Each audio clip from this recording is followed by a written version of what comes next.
Alright guys, so today I'm going to be doing CHING number 123. So the first thing that I have is actually a sweater. And this was by a brand called Susan Graver that sold for $26.99. I would say that either came from a yard sale or a fill-a-bag rummage sale.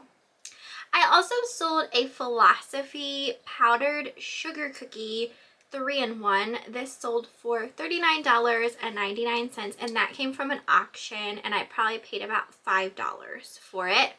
Next item was for a vintage ceramic flamingo. This was by a company called Brad Keeler and sold for $39.99. And this here also came from an auction. I had purchased, or won I should say, a couple different flamingo pieces, and that was in the lot that I had won. I also sold a vintage Avatar Coty cologne that sold for $99.99, and that actually came from an antique store. Randomly found that in there, and I'd say I paid less than $5 for it. I also sold a Falstaff paper towel organizer. This was in the print, they call this Tea Rose, and it is a like retired print. So if you would happen to find anything with this type of print on it, some of them were selling really well. That paper towel organizer sold for $99.99, and that did come from an auction. I'd say I paid about $40 or so for it, maybe a little bit less. I sold a Kurt Adler. These were mini Christmas ornaments for $24.99. They probably came from a yard sale, and I'd say $1 to $2 for those. Next was for a pair of vintage Lefton Kissing Santa and Mrs. Claus figures. Those sold for $25.99. Again, those probably came from a yard sale, so I'd say $1 for those. Next, we have a cast iron Griswold skillet. This was in number 4. These are typically numbered. That one sold for $160, and Eric won that probably at an auction. I also won this next item at an auction. This was for a set of vintage tavern candles, and they were shaped like little Christmas carolers. Those sold for $39.99, and I'd say I paid about $5 or $6 for those. I also sold a Five Nights at Freddy's Pirate Foxy plush for $39.99. That also came from an auction. It was one of those trays of Five Nights at Freddy's plushies that I had won. Next item also came from an auction. This was a Mackenzie Childs teapot. That sold for $69.99, and I'd say I paid about $10 for that. Next item came from a yard sale. This was for a pair of brand new Torrid sequin boots. Those sold for $59.99, and I'm pretty sure I did pay $10 for those. I also sold a vintage Sega game called Blade Eagle for $24.99. That one probably came from a yard sale. I'd say maybe $2 for that. I sold a vintage from 1993 Polly Pocket playset. This one was called Cozy Kittens. That sold for $49.99, and that came from a yard sale. I had purchased a big tote full of Polly Pockets, and that was in there. Next was a Monet trinket box. This one was shaped like the leg lamp from A Christmas Story. That sold for $49.99, and that did come from an auction. At one point, Eric was just winning a bunch of Monet trinket boxes at an auction. Next item did come from a yard sale. This was for a vintage Nike tracksuit, so it was the jacket and the pants. Those sold for $99.99, and I'm pretty sure I paid $5 for that set. Next was for a Waterford crystal figure of a sparrow that sold for $30, and that came from Facebook Marketplace. Eric had again purchased a bunch of Waterford figures from Facebook Marketplace. His latest Facebook Marketplace score, which we have not listed any of the items yet, but he got like a ton of Trip brand pants. If anyone's familiar with those, it's like they were very popular back when I was in high school, sold at Hot Topic, like those types of pants. So we have a bunch of those, and I'm expecting to sell those pants between $100 to $200 a pair. So I'm super excited to get those listed. Also sold a Needle Treasures crafting kit for $18.99. This probably came from a yard sale, and I'd say $1 or less for it. Next item also came from a yard sale. This was a vintage children's book. It was called Preep. That sold for $18.99, and I probably paid like a quarter for it. Next item did go to a subscriber named Tammy. This was a Lori Mitchell kind of nursery rhyme figure, the dish that ran away with the spoon. So super cute. I absolutely love Lori Mitchell items, so I'm always excited when I find them at yard sales. This sold for $34.99, and I'd say I paid $5 or $6 for it. Next item was for a lot of graduated cylinders. These actually came from my old job. I used to pour chemicals and stuff like that at my old job, and anytime they had like excess of things that they did not need, they would put it out in a box for free. So I grabbed those and I kept a set, and I was using them as like Halloween decorations for a long time. Like I put like little Halloween colored like filler inside of them and stuff like that. But this set I did list, and it sold, and I didn't pay anything for it. I also sold another Philosophy 3-in-1. This one was for the Scent Pumpkin Spice Muffin. This one sold for $109.99. This was for a larger one. That one came from an auction, and I'd say I paid $10 for that. Next was a ceramic bell that was shaped like a kitchen witch. That sold for $32.99, and I got that at a yard sale.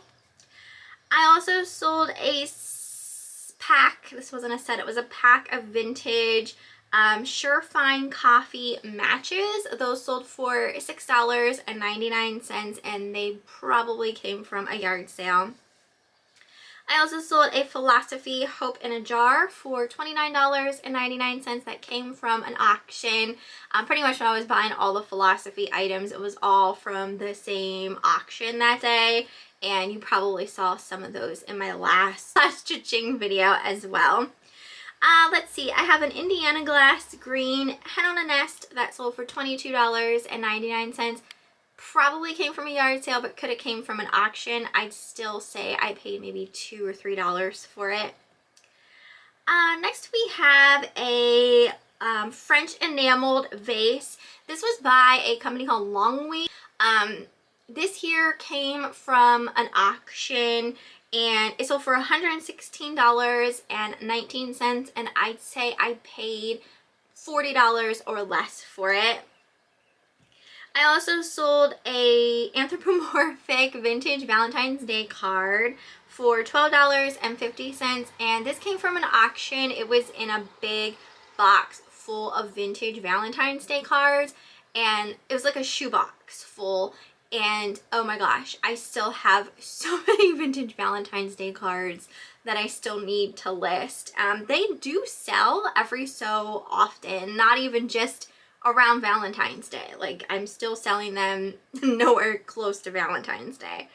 I also sold an Estee Lauder lipstick in the shade Nectarine for $29.99. This came from a flea market. I'd say $2 for that. A Monster High River Styx doll. I sold that for $89.99. She actually came from an auction, and I'd say I paid $12 or so for her. I sold a Winnie the Pooh cookie jar for $79.99. That also came from an auction, and I'd say $20 or less for that. Next was a vintage picnic. This was like a picnic basket shaped purse. Really unique and interesting. I actually picked this up at a flea market as well. I think I paid $2 or $3 for it, and it sold for $29.99. I sold a folk art rooster. This was marked Carlton. That sold for $39.99. That came from a folk art auction that I had gone to. I'm pretty sure this piece came with a few other pieces as well. So I'm not quite sure what I paid for the lot that all came with, but you know, I made great money from that folk art auction. So, and I probably will have more of those pieces showing up now in these cha-chings. Like this next piece also came from that folk art auction. In fact, this piece might have come with the rooster. This one was marked Gay Fultz, and it was of a mouse that sold for $29.99. I sold a vintage Cabbage Patch Kids sailor outfit for $19.99. That came from a yard sale, and I'd say I paid $2 for that. This next item came from an auction as well, one of the folk art auctions. It was a Mexican beaded deer that sold for $49.99. And another Monet trinket box. This one was of a frog print that sold for $29.99. And what do you know? Here's another Waterford figure. This one was of a guitar, and that one sold for $99.99. That one was really cool. Same with this next item, came from an auction. This was a cloisonne.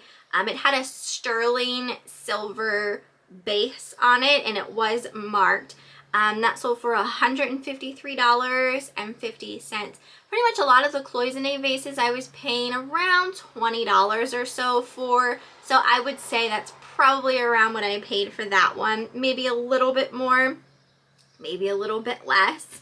I also sold a lot of Bratz purses for $19.99. A lot of those types of things came from like yard sales and things like that.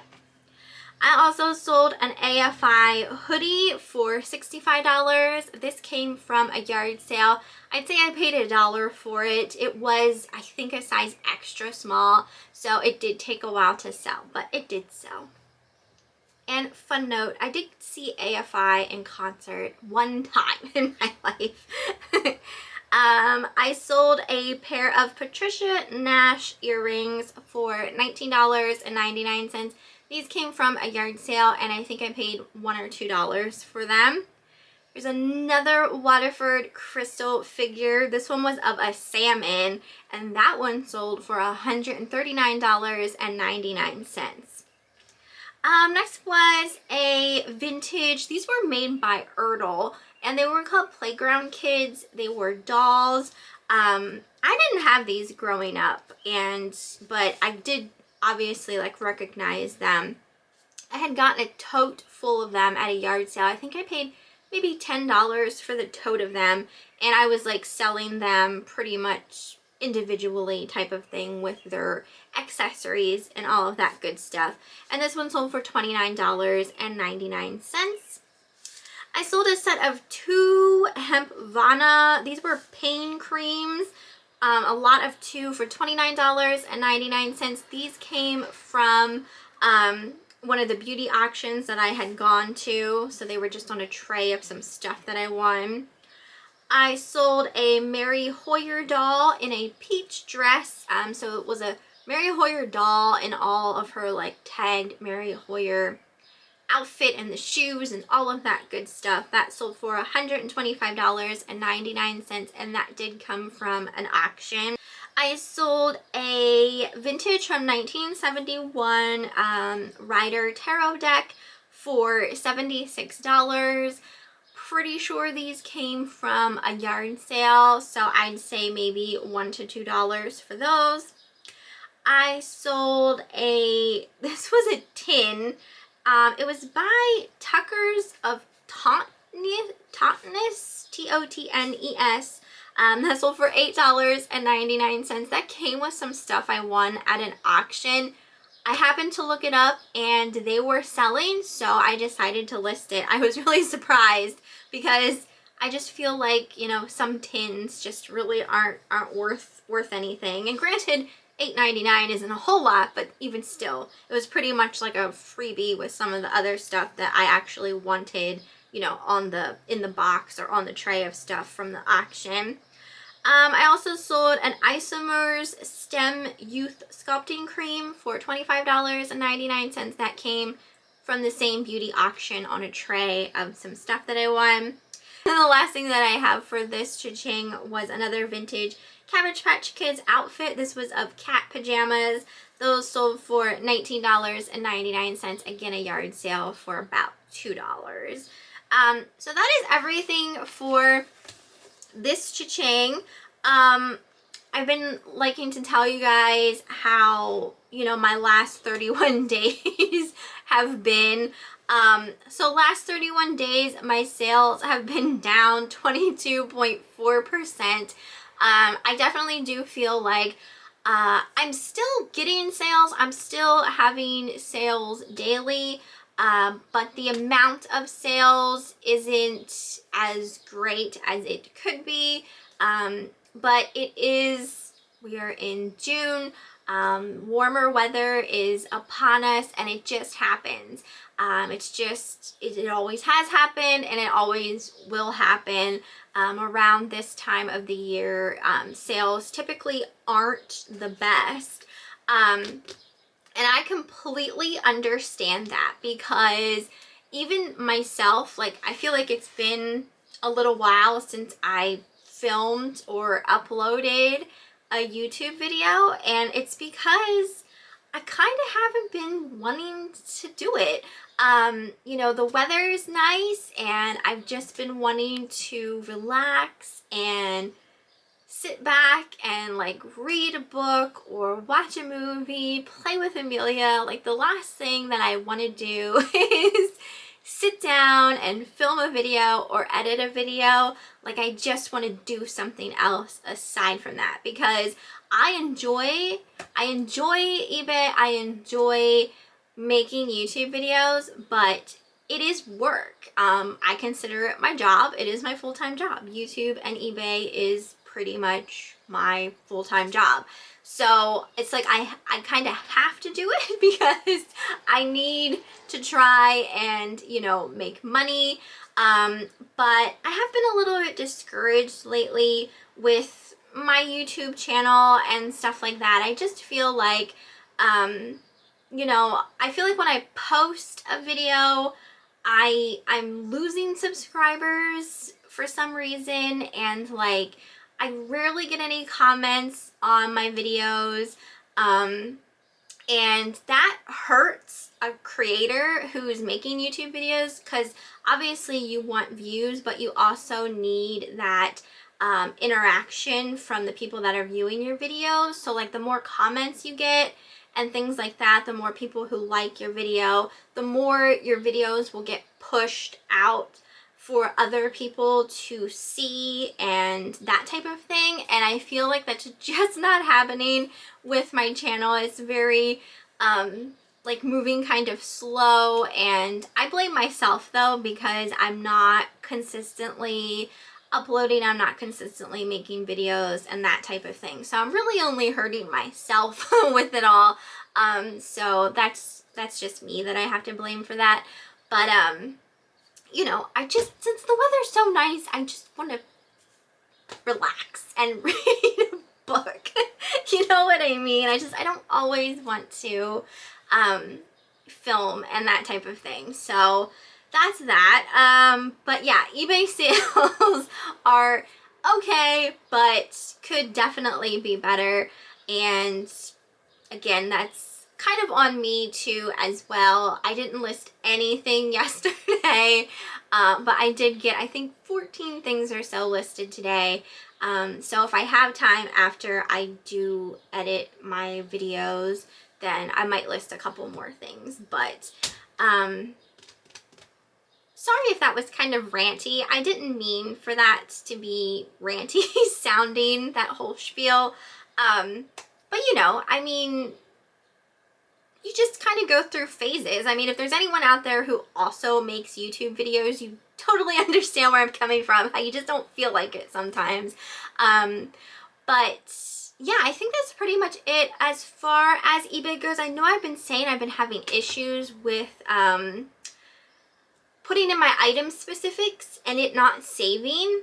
I actually went onto eBay's Facebook page and commented on their latest post complaining about it, because they actually like do read comments on their Facebook posts, and it must have worked because it's saving my item specifics now. So there's that.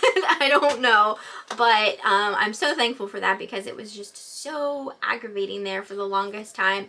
And then I'm trying to think if there was anything else. Oh, I think I had mentioned at one point that in one of my CHING videos that I had gone back to the lady's house where I had purchased like a bunch of like the vintage Polly Pockets and stuff like that, to re-exchange phone numbers and everything. I don't know if I gave like any kind of update from that, but she did call me twice now. So I'm hoping within the next 2 weeks I get another phone call and I can actually like go to her house and see, you know, what she has found so far for me to like look through and potentially buy. But you know, she was having some like health problems and stuff like that, and I told her like, yourself first, please. Like, I can wait. Obviously, I am in no rush or anything like that.